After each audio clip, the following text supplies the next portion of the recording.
ঝড় ওঠে। হঠাৎ এক কালো ঝড় পিশাচিকে আচ্ছন্ন করে। বাকি সমস্ত ছায়া প্রেত সেই ঝড়ে মিশে ঘূর্ণির মতন ঘুরতে থাকে। সেই ঘূর্ণন তীব্র হলে পর তা এক দমকে দরজা দিয়ে ছিটকে বেরোয়। অতীন তার ধাক্কায় মুখ থুবড়ে উল্টে পড়ে, কিন্তু আঘাত লাগে না। সেই কালো ঝড় স্টাডি রুমে ঢোকে। অতীন বহু কষ্টে হামাগুড়ি দিয়ে স্টাডি রুমের দরজার কাছে যায় এবং ভেতরের দৃশ্য দেখে সে পাথর হয়ে যায়। সেই পিশাচি দেবীর দিকে পিছন ফিরে উবু হয়ে বসে আছে। সে ঝুঁকে বসেছে দেবীর সামনে দেওয়া ভোগের ওপর। সে কি নারকীয় দৃশ্য! ডাকিনী খিলখিল করে হাসতে হাসতে দুই হাতে সেই ভোগ উগ্র বুভুক্ষুর মতন মুখে পুড়ছে। দু হাতে ছড়াচ্ছে, আবার দু হাত দিয়ে মুখে পুড়ছে। কিছুটা ছিটিয়ে ফেলছে থুতুর মতন, কিছুটা তুলে সারা মাথায় আর মুখে মাখছে। অতীনের আর সহ্য হল। কোনো মতে টলতে টলতে উঠে দাঁড়িয়ে সে বুক থেকে বার করে আনে সেই জ্বলন্ত নীল স্ফটিক খণ্ড। তারপর সজোরে ছুঁড়ে মারে সেই উগ্র ডাকিনীর দিকে। একটা বিস্ফোরণ ও আর্তনাদের শব্দ।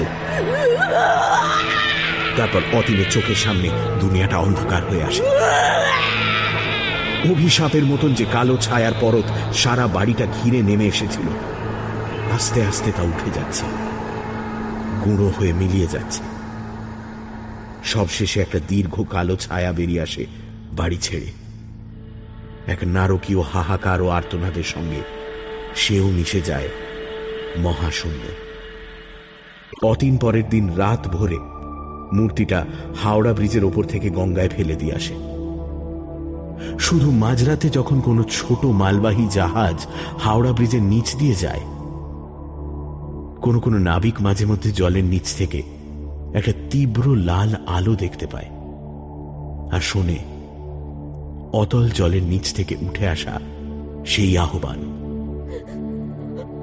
আমাকে উদ্ধার করো নাবিক, আমার খিদে পেয়েছে, খুব খিদে পেয়েছে, আমাকে উদ্ধার করো নাবিক, মহা ক্ষুধা আমার, আমাকে উদ্ধার করো,